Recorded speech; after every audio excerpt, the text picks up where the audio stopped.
Cooperativa puede cambiar el mundo. Universidad Alberto Hurtado. El primer café en cooperativa. Conduce Cecilia Rovaretti.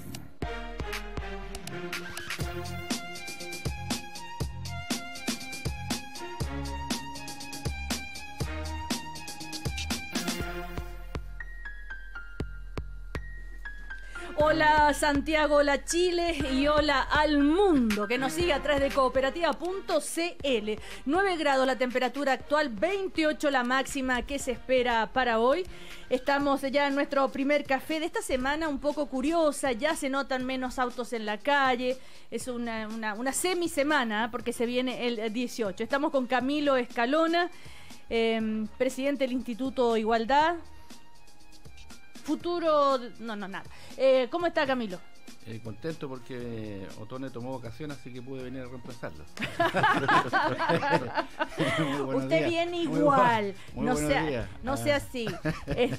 Luis Larraín, que es el director ejecutivo de Libertad y Desarrollo. Buenos días. Hola, buenos días, Cecilia. Y también Patricio Zapata, presidente del Centro Democracia y Comunidad, abogado constitucionalista. ¿Cómo está, Patricio? Todos sonrientes hoy día, ¿no? Especialmente la Cato. Claro, nosotros estamos felices. Se nota más la sonrisa. Oiga, pero esta mañana, cuando vi este titular, Luis Larraín, la U gana, sigue de líder y aguanta la presión de Colo-Colo. Y digo, ¿y dónde está lo que pasó con la Católica? ¿Por qué no está en titular? Dije yo, debe estar en el titular de ayer. Sí, en el titular de ayer estaba, pero además hay alguna diferencia todavía en la Católica, está en la mitad de la tabla. Pero es que es para titular, pues. Sí, Hoy bueno, yo hubiera titulado con eso. Pero ayer, no hoy día. Oiga, vio que todo pasa, así es. La filosofía de la vida, eso es lo bonito del fútbol, que permite las revanchas. Las penas de fútbol se curan con fútbol. Ese es el dicho. Y se vio sonriente a Falcioni. Sí, eso también es nuevo. Oiga, pero Luis Larraín, ¿jugó bien Católica?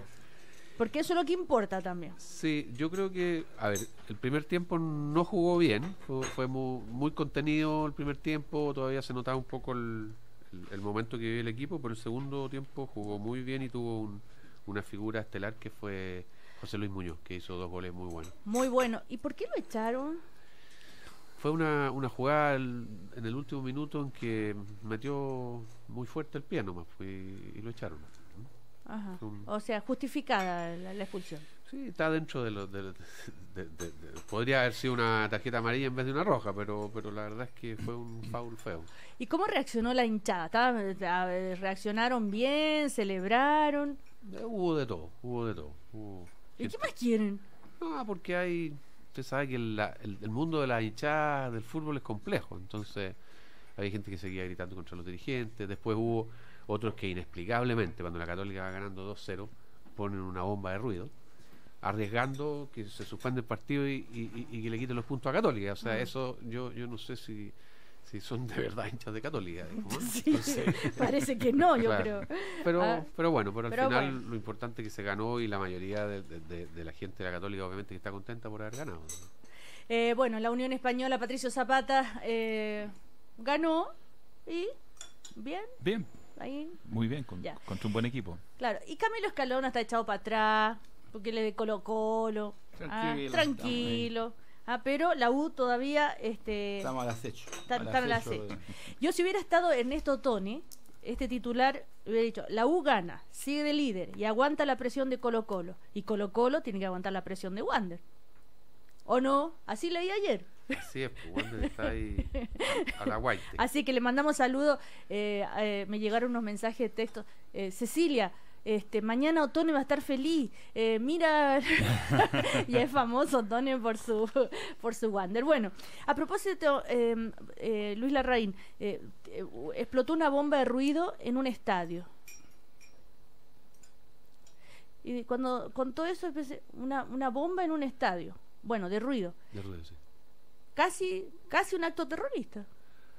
A ver, eso, la verdad es que es una mala costumbre que tenemos en el fútbol. No solamente estalló en el partido de la Católica, también en el partido de la U también estalló una bomba de ruido. Y cierto, es es una cosa que está absolutamente prohibida, que está Obvio, condenada claro. por la ley de violencia en los estadios, y yo creo que corresponde a un cierto ambiente de violencia que se crea al interior de las barras que hay que erradicar. O sea, yo creo que es absolutamente fuera de lugar. Pero Además, hay un hincha de la Chile que fue amputado hace algunos meses Así atrás, es. por el tema de el tema de una bomba de ruido, Claro. que explotó en su pie sí. Así es. y perdió el pie. Entonces es un descriterio completo llevar Pero, esos artefactos, y el tribunal debe ser más riguroso. Pero más allá de obvio que la violencia en los estadios, pero de pronto cuando dijo eso Luis Larraín, y más ahora que cuentan eso, yo no recordaba que había.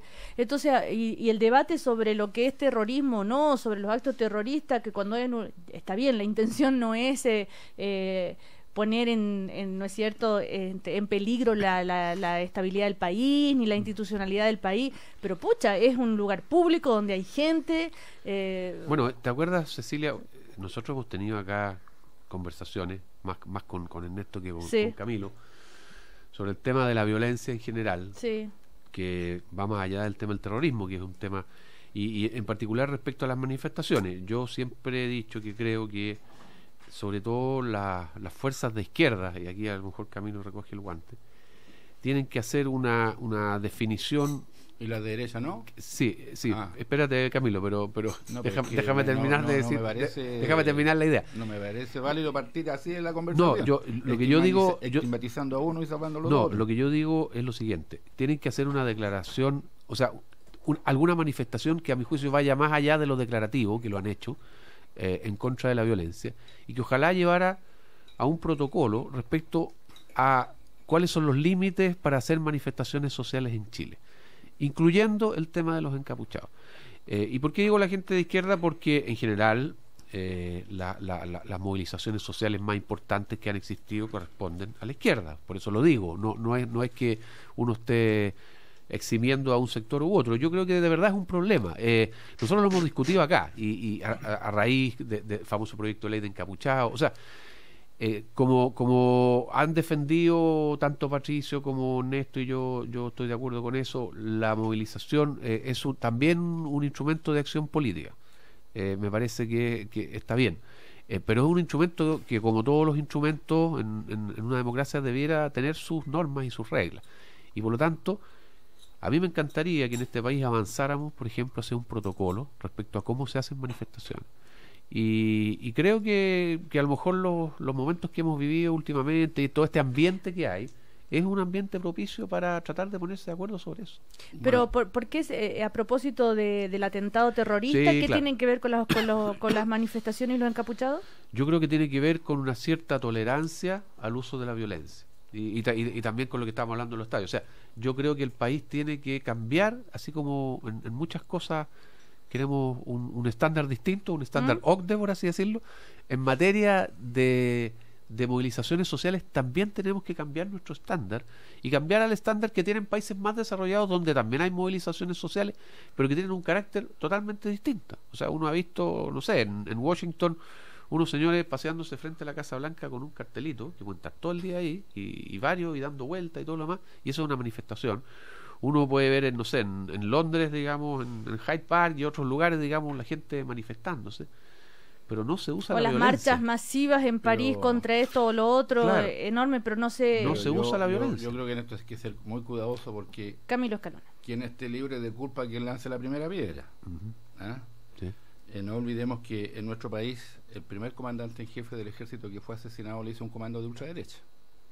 Entonces tengamos cuidado. Sí. A mí no me gustó la interpelación, porque pone las cosas, ¿no?, el peso de la prueba en un sector y no en todos los sectores, porque aquí los hechos comenzaron así, el año 70 en octubre, con el asesinato del general René Schneider. Luego hubo un comando de ultraizquierda que tentó contra el entonces comandante en jefe y presidente Augusto Pinochet.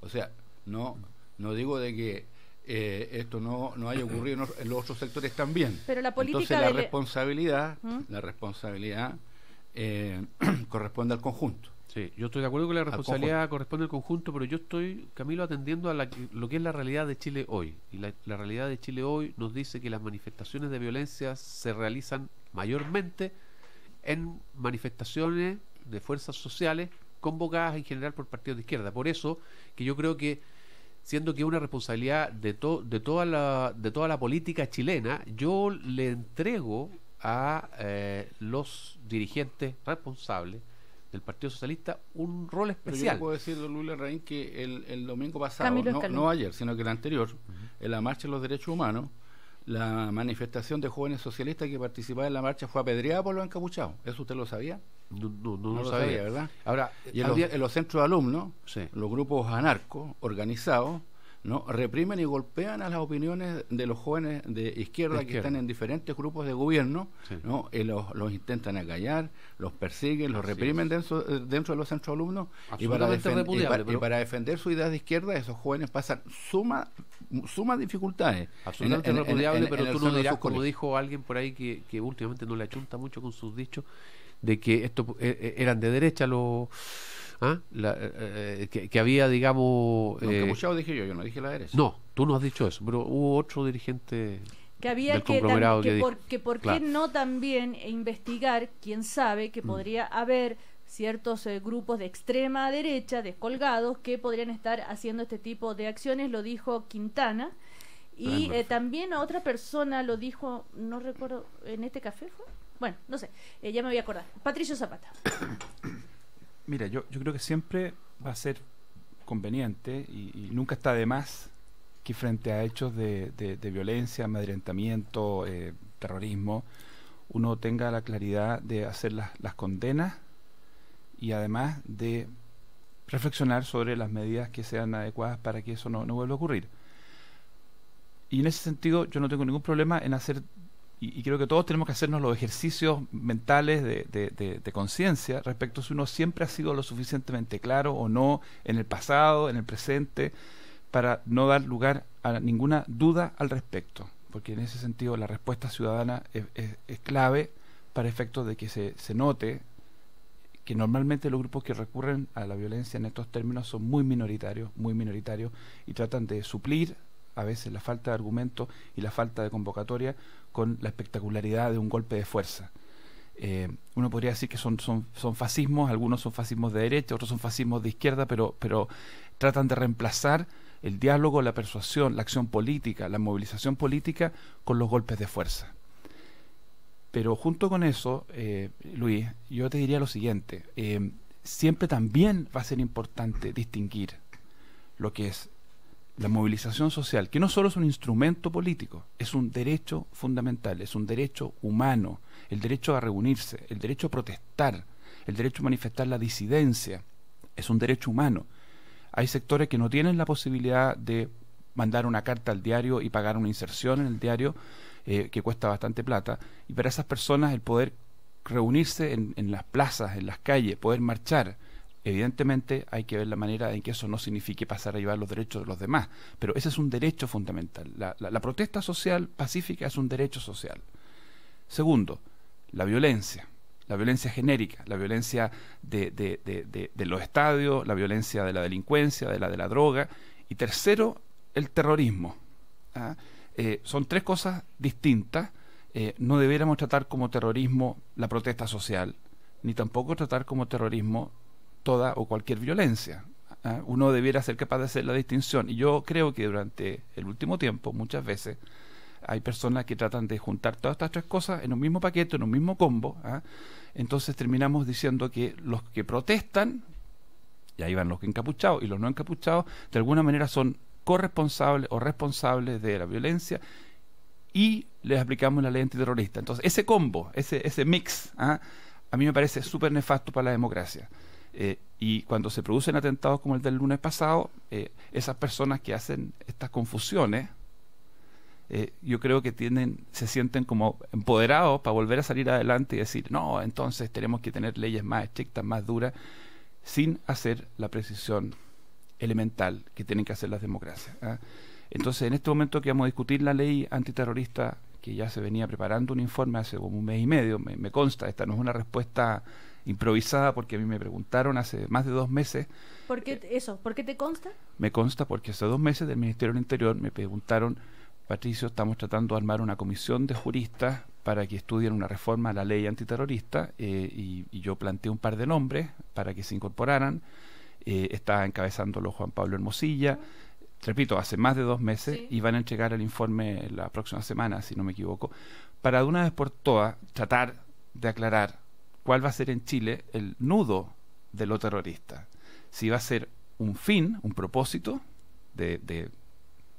digamos, alterar o llegar al poder, si va a ser el uso de ciertos medios, particularmente espectaculares o crueles, o si va a ser más bien el grado de organización que tiene el grupo que hace la violencia. Creo que va a ser súper importante ponernos de acuerdo en un elemento nuclear para efectos de que no haya lugar a discriminaciones, porque efectivamente creo que hay gente que dice ¿por qué razón tratamos como terrorista un acto en Santiago y no tratamos como terrorista un acto que puede parecer igual en Cautín? Sí. Entonces yo creo que tener un criterio Yo creo que por en la razones ley... políticas. Bueno, pero... Pues sí, yo creo que es evidente, las cosas hay que decirlas. Por ejemplo, un matrimonio es asaltado en su propiedad por un grupo, ¿ah? Son quemados vivos, ¿ah? Y ese acto no es calificado de terrorista. Yo creo, no sé, yo no soy especialista en la materia, pero me imagino que alguien que quema, ¿ah? Está tratando de causar temor, ¿ah? No es simplemente, digamos, que querían deshacerse de ellos o que tenían alguna cuenta pendiente con ellos. Es una acción deliberada que está destinada a crear temor. Ahora, ¿por qué hay todo este ambiente en su oportunidad anterior a estos atentados, para que eso no fuera declarado terrorista? Por una cosa que dijo el ministro del Interior, que en lo general puede tener razón, que es que dice, yo no voy a usar la ley antiterrorista para resolver problemas sociales. Ya, ok. Pero si es que en el ejercicio, digamos, de protestas o de manifestaciones se utilizan métodos terroristas, sea o no sea un movimiento social, sea en Santiago, sea en la Araucanía, o sea lo demás, no hay por qué dejar de aplicar la ley o aplicar una medida distinta, porque se trata de un conflicto social. Entonces yo creo que ahí es donde están las precisiones que hay que hacer, y ahí es donde están las prioridades. Y a mi juicio, cuando se carga hacia la consideración política de que no vayan a decir que nosotros consideramos que la reivindicación mapuche es terrorista, que obviamente uno no podría afirmar que la reivindicación mapuche sea terrorista, eso no quiere decir de que dentro de la reivindicación mapuche puedan haber grupos terroristas, y a mi juicio cuando cometen acciones terroristas debieran ser juzgadas con esa ley. ¿Te fijas tú? Entonces, a mi juicio lo que se está haciendo o lo que se hizo hasta antes de estos atentados que mueven el péndulo, ¿no es cierto? Mueven el péndulo. Yo estoy de acuerdo que tampoco hay que llegar con el péndulo hasta por allá, ¿eh? Y calificar de terrorismo cualquier cosa.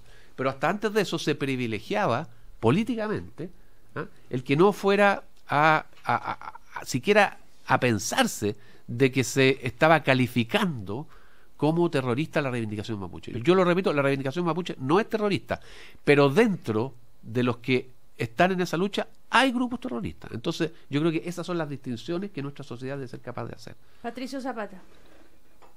Estamos volviendo al tema, pero está bien volver a discutirlo. Cuando uno piensa que una ley antiterrorista es la respuesta a hechos muy graves, yo creo que uno pierde de vista el sentido de una ley antiterrorista. Quemar a alguien es gravísimo, matar a alguien es gravísimo, y para eso tú tienes que tener en el Código Penal castigos y penas muy severas para hechos muy graves. Una ley antiterrorista es una ley que reduce las garantías constitucionales de las personas, porque tú estás ante un grupo que desafía la normalidad del Estado. Tú tienes que tener al frente una amenaza que presente características tales que justifique un estado de excepción como respuesta. Si uno se convence que lo que hay en Santiago o en la Araucanía es un grupo que presenta esas características, uno tiene que aplicar una ley antiterrorista, una ley especial que reduce las garantías procesales.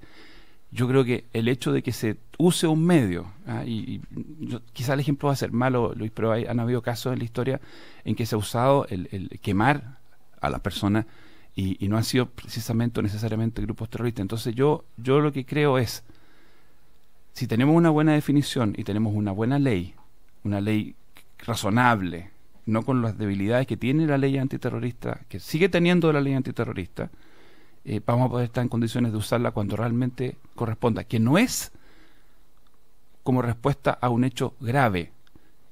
porque esa no es la lógica de una ley antiterrorista. La lógica...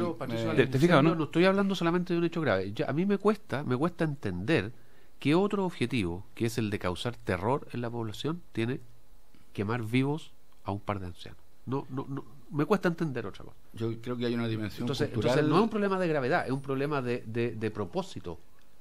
A mi juicio, el propósito era causar temor. El propósito, recuerdo la discusión, ¿el propósito era quemar o fue una consecuencia de un acto de esto de incendiar? En fin, y dijimos en claro que estamos todos de acuerdo, absolutamente de acuerdo, en que es extraordinariamente grave y merece la sanción más dura usar ese tipo de medios. De hecho, en Chile, la pena penal por el incendio es una pena alta, no es una pena baja, es una pena alta.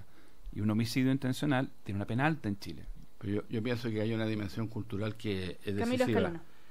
Y que se pueden dictar muchas leyes, pero que mientras no esté este tema resuelto a nivel de la sociedad, no va a estar en definitiva las bases de solución final, que es la condena cultural al abuso de la fuerza que se está haciendo por parte de grupos organizados que cometen actos terroristas. ¿Qué abuso de la fuerza, por ejemplo? Rociar a un reportero con bencina y estar a punto de quemarlo vivo, ¿no? Según testigos, al reportero en el penúltimo domingo, afuera del cementerio general, no solamente lo rociaron con bencina, sino que lanzaron una molotov, que estuvo a punto de incendiarlo vivo a ese reportero, ¿no? Entonces lo que aquí tiene que quedar claro es que eso no representa ningún idealismo. Quemar vivo un reportero en una manifestación no representa ningún idealismo. Y tampoco a un carabinero, perdón, Camilo, es un acto salvaje. Tampoco, no, es que yo me estoy refiriendo al hecho concreto. No, lo que pasa es que luego, el 1 de mayo, voy a colocar el ejemplo del carabinero. Un joven de 27 años, teniente de carabineros, solo, que queda en el medio de una manifestación, solo, sin ayuda de otros carabineros, y que se le intenta golpear de tal manera que puede ser asesinado a golpes. Ese es un acto brutal y salvaje. Eso no tiene ni una sola gota de idealismo. Y afortunadamente hubo una mujer muy valiente, una persona, una ciudadana, ¿no? que se puso ahí en el grupo y que impidió que este carabinero fuera golpeado hasta quedar exánime. Entonces hay esas culturas de la sociedad de condena al uso irracional de la violencia. Yo creo que es un dato clave para avanzar. Ahora, lo que se está discutiendo es cómo cambiar la ley antiterrorista, o sea, la necesidad, porque no es buena, porque no resulta, porque ha sido ineficiente, por la dificultad de las pruebas que llevan, ¿no es cierto?, ante la justicia sean buenas, en fin. Y qué es terrorismo o no. La violencia, obviamente no creo que nadie vaya a estar en desacuerdo. El tema que se está discutiendo ahora es cómo construir cómo hacer una buena ley antiterrorista, el rol de la ANI, a los agentes encubiertos, los miedos de que se puedan cometer excesos como los del pasado. Por ejemplo, estaba leyendo declaraciones de el diputado Carmona, que decía: ¿dónde y en qué están los 20.000 efectivos que eran parte de la CNI? Luego se escapan de las manos, o que luego nadie responde por ellos. El temor de que se eche mano a ese tipo de gente para que sean agente encubierto. Bueno, ese es el debate que les propongo. Sí, pero igual, Cecilia, yo quisiera decir de que además han surgido, no digo que sea generalizado, pero también han surgido inquietudes respecto al tema que yo señalaba inicialmente, que es por ejemplo el tema de los encapuchados. Vamos a tener una discusión, vamos a reabrir la discusión sobre el tema de los encapuchados o no.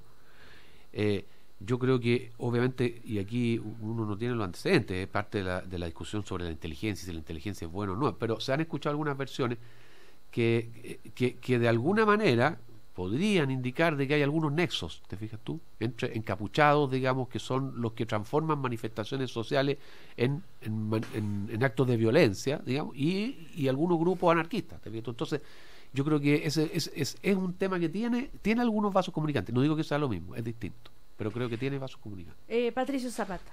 Fíjate que momentos como este ponen a prueba la madurez de la sociedad.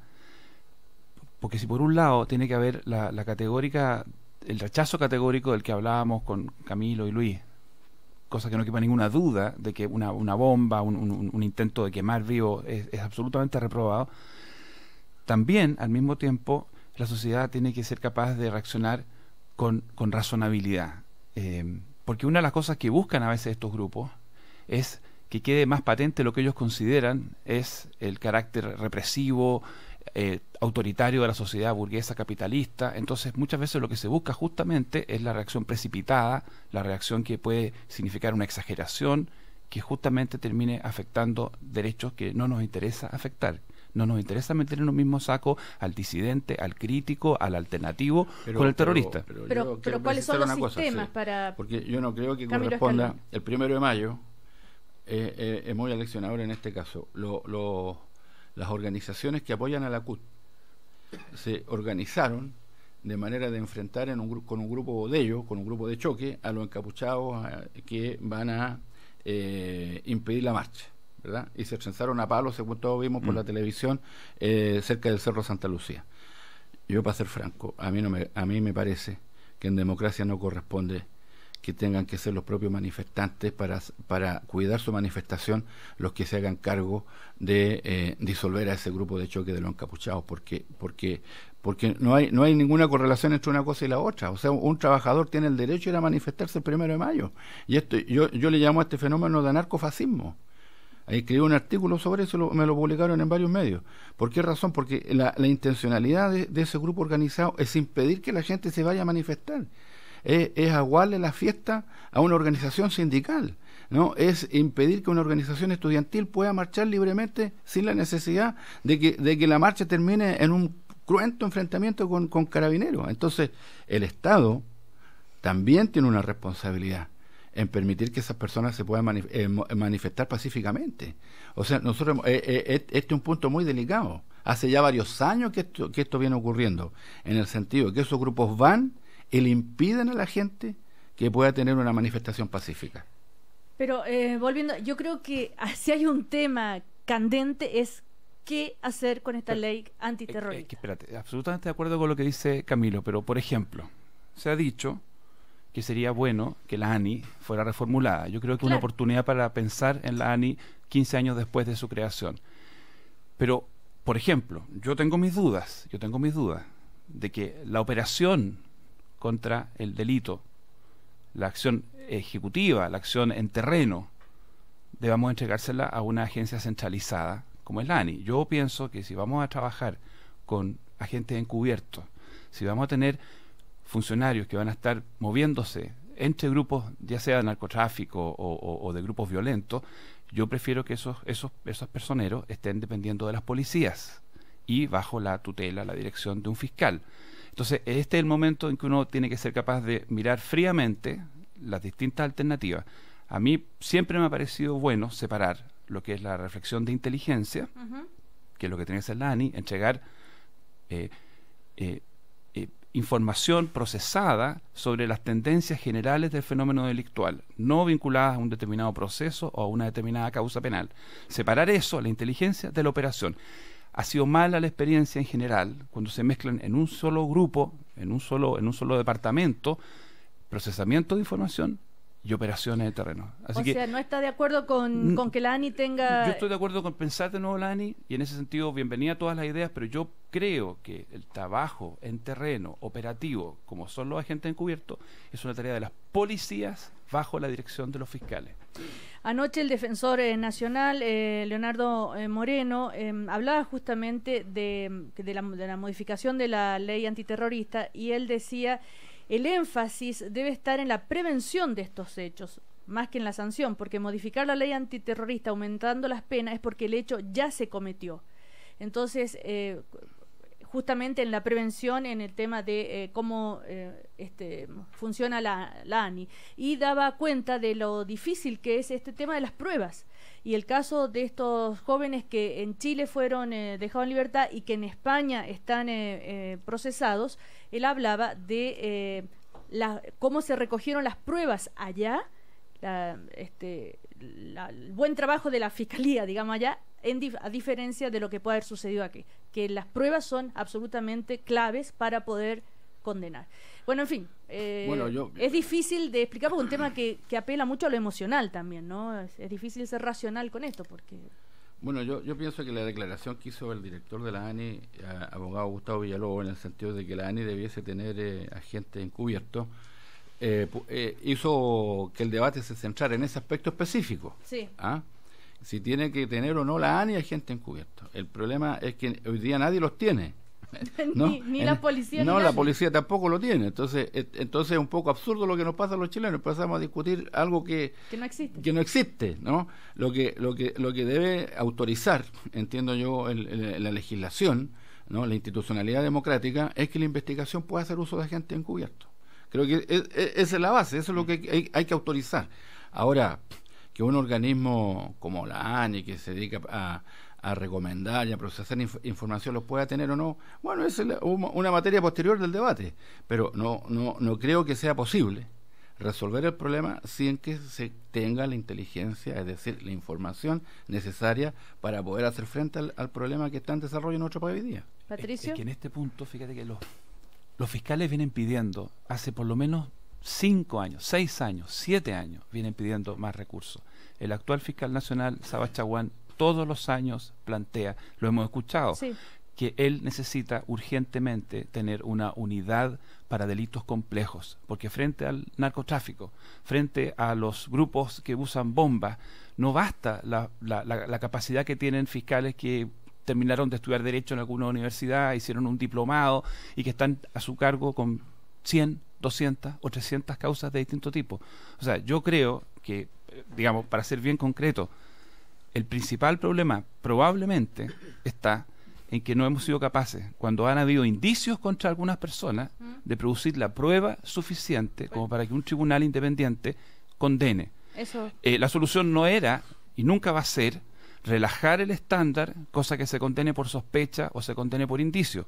La solución va por el lado de entregarle al Estado recursos, capacidades para producir la prueba, tener la prueba. Eso es una ciencia, eso es un arte, eso cuesta dinero, eso significa tener la capacidad de tener pericia, laboratorio, tiempo, horas hombre, horas mujer, para hacer la investigación.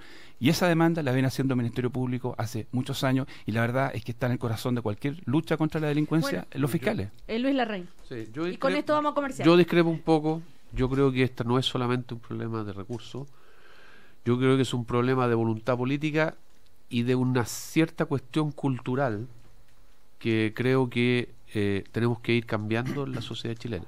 Y esa cuestión cultural es una cierta tolerancia al uso de la violencia, que no existe en otras sociedades. Por razones históricas que podríamos estar discutiendo, digamos, este programa y mucho más, digamos, en nuestro país.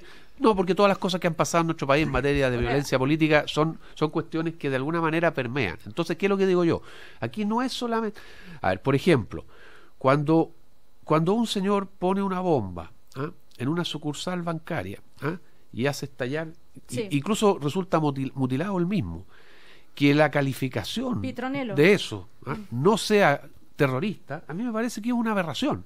A mí me parece que es una cuestión que atenta contra el sentido común. El señor no puso la bomba ahí, por todos los antecedentes que uno tiene, para robarse los billetitos. No, porque esos son otros, esos son los que como- roban los autos y sacan los cajeros. Es una así. manera de decir estamos en contra de Claro, lo que representa el eso es, banco. a mi juicio, un acto terrorista, y el hecho de que ponga una bomba es producir terror en la población. Entonces yo creo que hay un cierto ambiente cultural, garantista, yo sé que esto es muy discutido entre los abogados, el término garantista, que permea las decisiones y que por lo tanto hace que en otras sociedades digamos, la actitud inicial del Poder Judicial, de los fiscales, de incluso todo el Poder Judicial es distinta frente a un hecho de violencia que acá. Acá, como que el hecho de violencia hay que buscarle todas las pruebas hasta que al final se convenzan, digamos, como que el peso de la prueba está cambiado. Eso es lo que yo creo. ¿Sí? Aquí hay mucho más Entonces, tolerancia. es la justicia. Yo creo que aquí hay mucho más tolerancia hacia los actos violentos y se trata en general respecto a otras sociedades. Y yo no creo, y no soy especialista, así que no puedo afirmarlo, que la única diferencia entre la detención de estos dos señores, un señor y una Sí, señora, sí. digamos, en En España, acusados de poner una bomba en el Pilar, en Zaragoza, sea simplemente porque la policía española tuvo mejor calidad de pruebas que las policías chilenas. Según los antecedentes Yo no creo que sea así. Bueno, y yo creo que lo que hay es una actitud de distinta frente al terrorismo pero en la una calidad... sociedad como la española, que también tiene un pasado traumático en materia de terrorismo y tiene todo el tema de la ETA, y que yo creo que al final ha logrado un ambiente cultural más severo contra los actos violentos que el que nosotros tenemos acá. ¿No será que saben más? La información de prensa que se conoce atestigua fehacientemente que la calidad de las pruebas es muy superior a la calidad de pruebas que hay en Chile. Tal vez aquí está todo más o menos nomás. Yo digo que hay otro. Sí, pero yo no me quedo nada más que con esa explicación. Yo digo que hay otras cuestiones, y entre otras una cuestión cultural que aquí nos hace ser más tolerantes frente a actos violentos, porque que el señor que ponga la bomba no sea calificado como terrorista en un banco, a mí me parece que no tiene ni bien ni cabeza. Luis Larraín lo que quiere decir es que la izquierda de alguna manera tiene el complejo del pasado y le cuesta... No me gustaría personalizarlo tanto. La sociedad chilena de alguna manera... Por los traumas del pasado de la dictadura. Yo creo que tienen que ver los traumas del pasado en que una calificación de un acto violento... O sea, aquí justamente se mezcla de repente... por así decirlo, la legitimidad de la protesta social, que es legítima la protesta social, con el uso de la violencia. Yo creo que no deberían mezclarse. Los encapuchados van contra la protesta social. Vamos a comerciales. A la larga sí, yo coincido contigo. Vamos a comerciales, por favor. Cecilia, me anoto. Sí, se anota, Patricio Zapata. La vuelta. Casi voto el café. ¿Qué papel cumple la psicología en situaciones de emergencia como terremotos, incendios masivos o ataques terroristas? Un evento traumático afecta la cotidianidad de una persona y también su mente.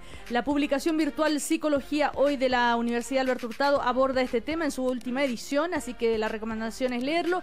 Cambia el mundo, Universidad Alberto Hurtado. Los niveles de emisión de dióxido de carbono mundial son la causa del calentamiento global.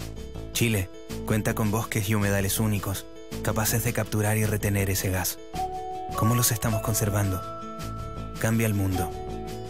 Universidad Alberto Hurtado. El Opel Antara tiene luces bisenón, sunroof eléctrico 6 airbag, llantas de aleación 19 pulgadas, radio touch color con Bluetooth y puerto USB, control de estabilidad y control de tracción, tapiz de cuero con asientos calefaccionados, sensores de estacionamiento delanteros y traseros, motor turbo diésel 2.2 de 184 HP y 40 cosas más que no caben en esta frase de radio. Opel Antara, un auto tan completo que no alcanzarás a mencionar todo su equipamiento. Conócelo en tu concesionario Opel más cercano o agenda tu test drive en www.opel.cl. Opel, wir lieben Autos. En 2020, Chile tendrá el 70% de toda la capacidad de observación del universo. ¿Qué hará la humanidad con los nuevos descubrimientos? Cambia el mundo. Universidad Alberto Hurtado. Hay detalles que demuestran cuando un hombre se quiere casar. Te da una copia de la llave de su departamento. Dice nosotros. Habla de tener hijos. Te presenta a sus papás. Toma cursos de hombre bala. Aprende a maestrar leones y a lanzar fuego por la boca. Porque ahora pedir matrimonio es un gran show. Dime que sí. El espectáculo de pedir matrimonio. Nuevo programa. Pronto, solo por Chilevisión. TV de verdad.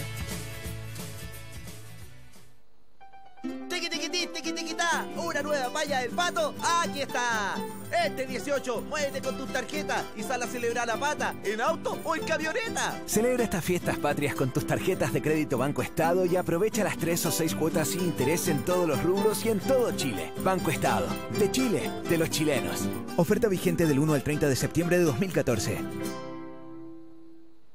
Encendí la radio y me comenzó a hablar en latín sobre la historia de la humanidad. Van 3 semanas y recién va en el siglo XIV. Esa radio fue víctima de un repuesto alternativo. Que tu vehículo no sea otra víctima más. Por eso ven a la venta de fábrica de repuestos genuinos Chevrolet con descuentos de hasta 60% y kit de pastillas de frenos delanteros AC Delco para Cruz desde 12,990 pesos. Además participa del sorteo de un pasaje a la Fórmula 1 con todos los gastos pagados. Más información y condiciones en www.chevrolet.cl. Filete, abastero, liso, vetado, choclillo, pechuga, tuto, alitas, papa, chorito, solomillo, reineta, longaniza, marraqueta, entraña, pimentón, espárrago, chuleta, choclo, berenjena, cebolla, anticucho, vienesa, pulpa, carnicero. Este 18 cabe mucho más en la parrilla gracias al crédito social Los Héroes. Consulta por tu crédito en www.losheroes.cl, llamando al 600-222-7777 o en nuestras sucursales. Los Héroes, ganas de vivir. Palo encebado, trompo, rayuela, emboque, volantín, payaya, cueca, anticucho, empanada. 12 grados. 12 grados en Santiago. Cooperativa. 20 minutos para las 10. 20 minutos para las 10. Seguimos ejercitando la buena costumbre de opinar. El primer café continúa. Una nueva mañana en Cooperativa.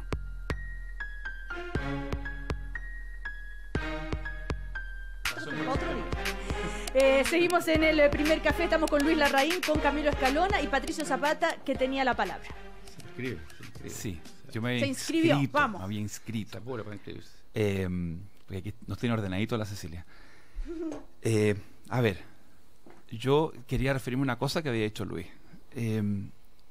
El compromiso con la paz de buena parte de la izquierda, de la centroizquierda, de quienes fuimos en su momento opositores a Pinochet y que hemos estado haciendo política a través de la concertación. Yo creo que es un compromiso que yo lamento tener que reiterar, lo que me parece que está fuera de duda, incluso en los momentos donde uno podría haberse confundido en ese punto. Yo recuerdo perfectamente durante la dictadura, cuando se practicaba una violencia brutal desde el Estado, como mucha gente tuvo la capacidad de decir la violencia no, ni siquiera en esos momentos. O sea, el testimonio en las movilizaciones sociales, en las marchas, en los sindicatos, en las federaciones estudiantiles, contra la violencia que hacía la dictadura, respecto a la cual la gente de derecha no decía nada. Y la violencia de algunos sectores opositores a Pinochet era un testimonio real, y yo creo que en ese sentido venir a dudar o venir a relativizar el compromiso con la paz y la denuncia de la violencia, yo creo que no me parece justo. Cuestión distinta es que uno pertenezca a una tradición que piensa que los derechos humanos son absolutamente intransables.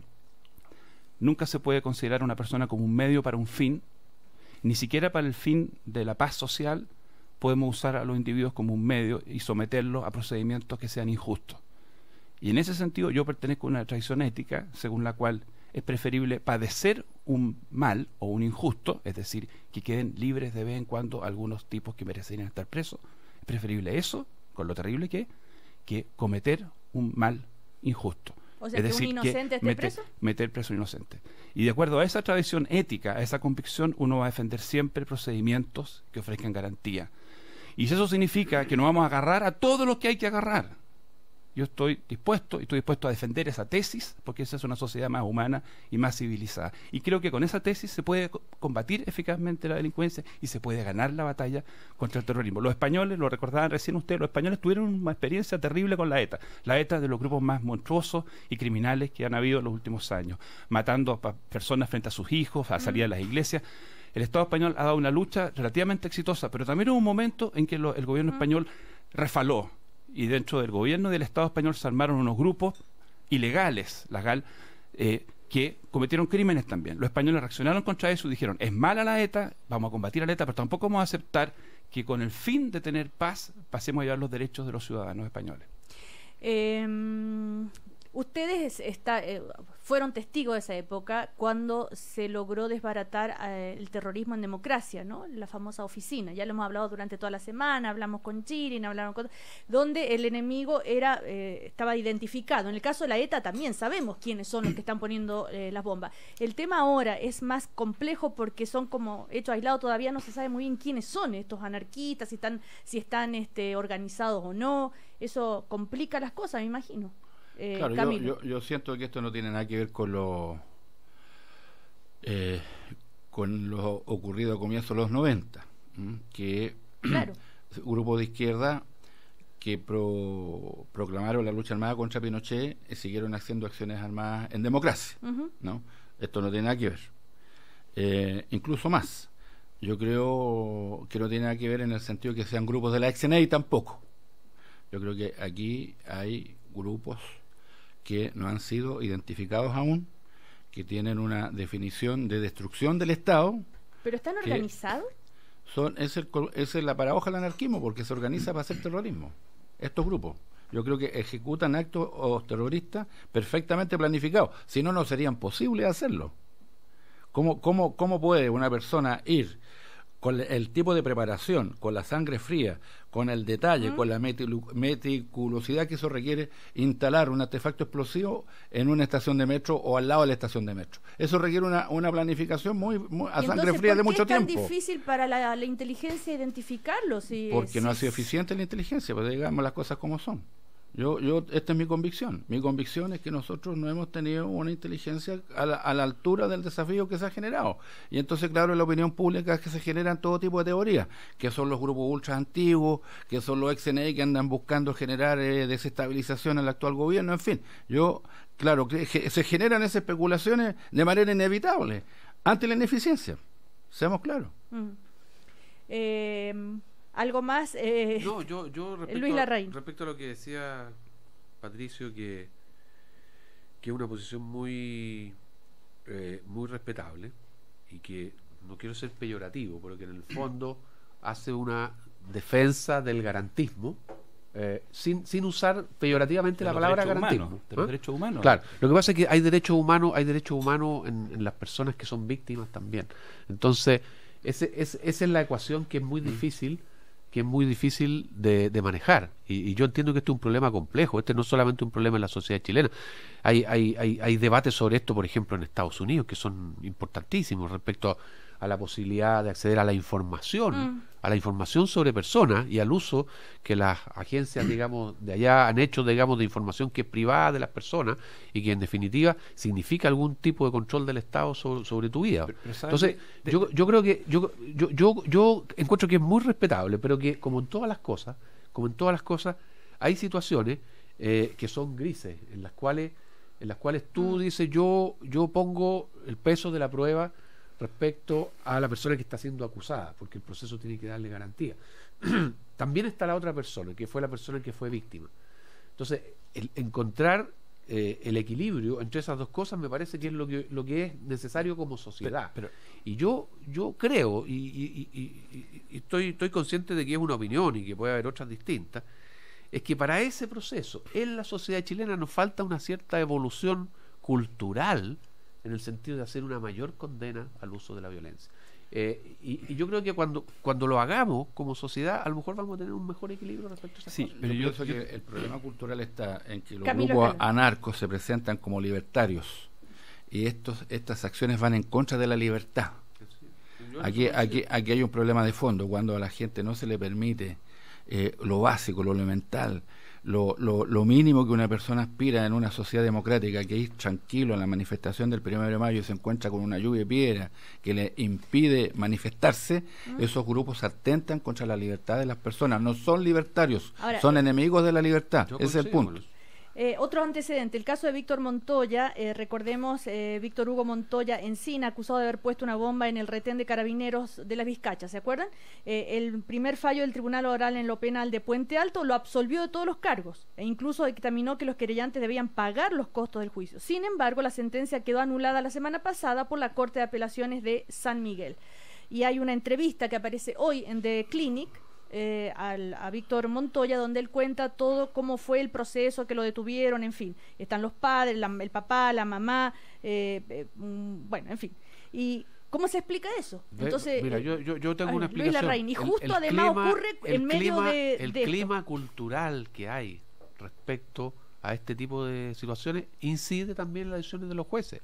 Probablemente si no hubieran habido estas bombas en el metro, no fue una coincidencia, dices tú. No fue una coincidencia. Yo creo que en las decisiones de los magistrados, como en todas las personas, al final influye el clima social que existe y el clima cultural que existe.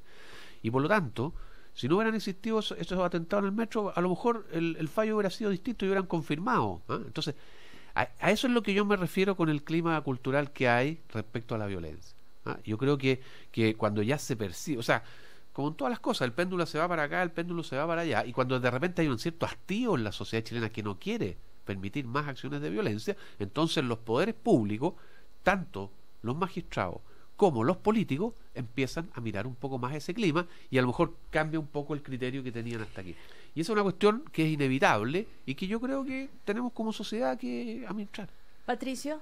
Bueno, en la misma línea de mirar todo y ser equilibrado, uno, yo creo que es bien importante que los jueces sean lo más independientes posible y lo más imparciales respecto de los climas de opinión. Creo que es una cuestión clave para una sociedad que el juicio se haga con independencia.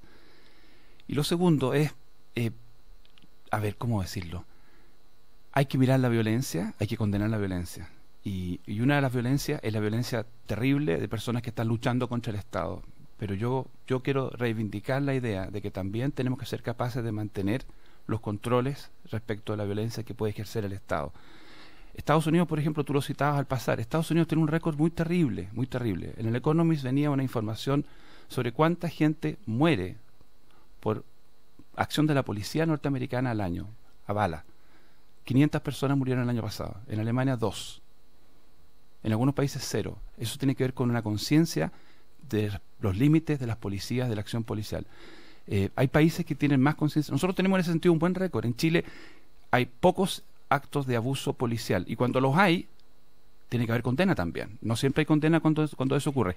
Pero tenemos ineficiencia en la inteligencia. ¿De abuso contra los policías que de abuso policial? Oiga, les quiero contar algo. Pero hay de los dos también. O sea, yo creo que hay que mirar la violencia completa. ¿Sí? Me voy a atrever a contarlo en público. Nosotros, el grupo, como en nuestro interés periodístico, esto de ¿quién son estos anarquistas? Yo empecé a buscar, buscamos, googleamos. O sea, están reemplazando a la ANI. Ya, y encontramos un grupo, sí, pero no, por un interés periodístico. Un grupo que se llama homodolars@riseup.net. Y le enviamos un mail diciéndole que los queríamos entrevistar. Entonces la respuesta fue: nos llama profundamente la atención que nos escriban para tal propuesta, a pesar de leer nuestro quiénes somos. Tampoco eres la primera persona perteneciente a un medio que nos escribe, ya muchos otros lo han hecho, bla, bla, bla, y nos hemos negado a perder un segundo de nuestras vidas en responderles. Quizá a esta altura te darás cuenta que no aceptaremos tu invitación, sino que no participaremos de este circo mediático armado por el capital, su aparato represivo y su brazo comunicacional. Bueno, y siguen todas. O sea, existen. Nuestra línea siempre ha sido la del anonimato, tal como lo hacen los compas encapuchados que atacan a los medios para los cuales tú trabajas. Y esto nos ha permitido seguir hasta el día de hoy, a pesar de estar en el ojo de las policías desde nuestro nacimiento, incluso en el del FBI. Bueno, y sigue. ¿Cómo lo encuentran ustedes? O sea, ¿es interesante o no? Es interesante, y además para ti debe ser toda una experiencia que te llamen brazo armado del capital, digamos, sí. Porque nunca había escuchado que Cecilia Robaretti lo fuera. Y nosotros dijimos, ¿le contestamos o no le contestamos? No le contesté nada, pero o sea, existen, bueno, en fin, y hacen su declaración de principios. Claro. Y tienen y contestan un mail. Entonces, a ver, es el resurgimiento de Bakunin del siglo XIX al siglo XXI, porque era de destruir el Estado, no tenía otro propósito para que hacer eso. Una sociedad perfecta, ¿no? No, ni siquiera eso, le interesa solo destruir el Estado. ¿Pero para qué? ¿Para construir? No, es que no tienen una propuesta posterior, ya no, porque hubo una larga discusión entre Marx y Bakunin respecto de la sociedad posterior. Estos grupos no tienen un planteamiento de sociedad posterior. Gracias por escribirnos y siéntete afortunada, ya que ni a los correos que nos envía la PDI le respondemos. Claro, es la destrucción del Estado. Bueno, ese es el tema que está cruzando todo esto de reformar la ley antiterrorista. Y está el otro tema que yo le quería preguntar a Patricio Zapata, que por el otro lado, que es terminar con la ley de amnistía, si es anularla o no, y si se podría ser anticonstitucional. Usted que es especialista en el tema, Patricio Zapata. A ver, hay o derogarla. Sí, hubo un viejo compromiso que consistía en derogar la ley de amnistía, y la verdad es que cuando uno entra a ver técnicamente los efectos de la derogación, una derogación, y perdonen la lata para los auditores, ¿cómo que lata? Estamos aprendiendo. Una derogación lo que hace es sacar una norma de la posibilidad de ser aplicada a casos futuros, pero aunque esté derogada, una norma puede seguir aplicándose respecto de situaciones anteriores que ocurrieron cuando la norma sí estaba vigente. Entonces, una derogación solamente opera hacia adelante y no hacia atrás. Por lo tanto, no sirve para el propósito que se busca. La alternativa más práctica es anular. O sea, en el fondo, perdón, si yo entiendo bien, es como un contrasentido derogar una ley de amnistía. Una derogación válida hacia atrás. Claro. Una derogación válida hacia atrás no tiene efectos prácticos hacia atrás, no sirve. Por eso que el gran penalista, eminente jurista Juan Bustos, señaló muchas veces en la Cámara de Diputados, de la que llegó a ser presidente, que era un error derogar. Claro que sino que y él presentó un proyecto de interpretación que se aprobó en la Cámara de Diputados y que se perdió en el Senado porque se puso en votación un día en que no había asistencia suficiente y fue rechazado. Me recuerdo perfectamente, porque yo estaba en la sala, lo puso en votación el presidente del Senado en ese momento, Jovino Novoa, y se cayó el proyecto de Juan Bustos, que era de interpretación de la ley de amnistía y no de derogación, porque efectivamente puede ser un autogol de gravísimas consecuencias. Una ventaja de eso, fíjense pero lo siguiente. ¿se pueden reabrir los casos para atrás? Espérate un poco. Nosotros tenemos ese decreto ley 2191. Sí. Hasta el año 96-97 era aplicado por los tribunales. Desde el 99 en adelante, la Sala Penal de la Corte Suprema ya no lo aplica. Al principio era 3-2, después 4-1. Ya no se aplica la amnistía. Ahora es 5-0. Yo creo que sería preferible tener una solución general del sistema jurídico que declarara que no se va a aplicar nunca más ese decreto ley. Ya está, comillas, resuelto el problema en términos prácticos, porque no se aplica. Pero no está escrito en la... Pero no está resuelto a nivel de una interpretación general de una anulación. El problema con la anulación, que es mejor que la derogación, el problema de la anulación es que no tenemos en Chile la tradición de que el legislador pueda anular. El legislador en Chile deroga, no anula. Pero existe un proyecto, una moción que presentaron varios senadores de la nueva mayoría que proponen que el legislador anule el decreto de ley de amnistía. Eso va a haber un debate jurídico interesante. A mí, por lo menos, lo que más me nace, lo que yo alguna vez he conversado, es que sí podemos anularla a nivel de la Constitución. La Constitución de 1925 declaraba nulas ciertas leyes, las que se hubieran adoptado en presencia de un cuerpo armado. No sería la primera vez que la propia Constitución dice que una cierta norma legal es nula. Esa sería una solución general que haríamos perfectamente a tono con lo que nos pide la Corte Interamericana desde el fallo Almonacid, que nos pide sacar la ley de amnistía del sistema jurídico.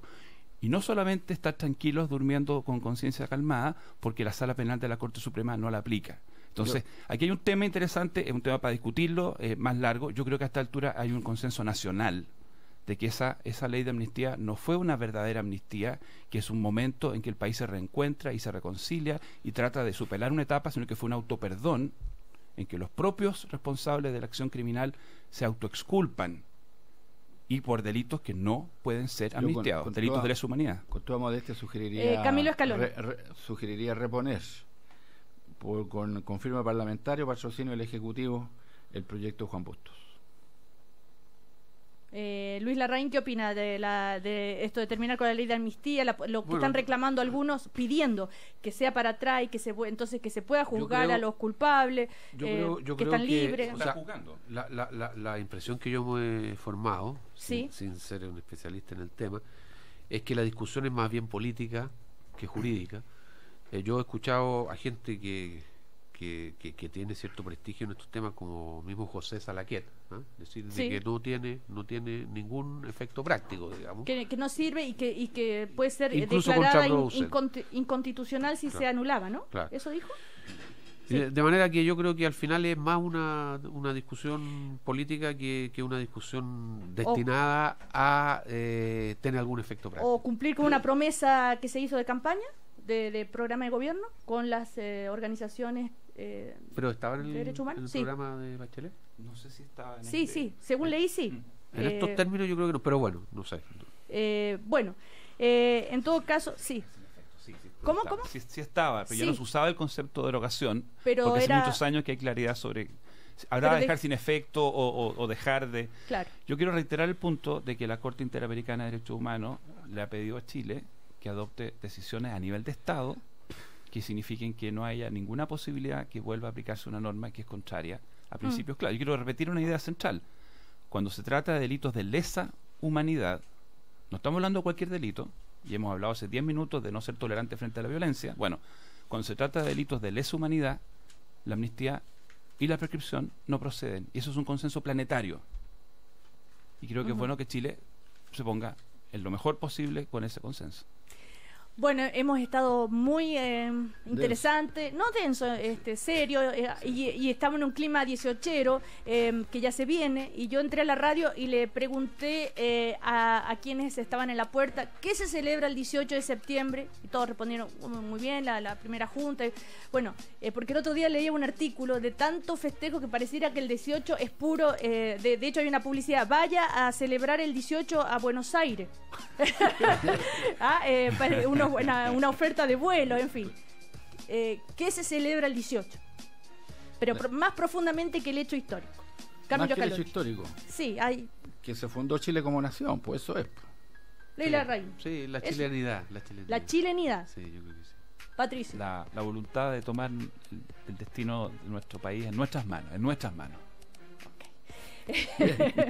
No esperar instrucciones de afuera. Camilo Escalona, Patricio Zapata, Luis Larraín, que les vaya muy bien y gracias por este interesantísimo debate. Chau, chau.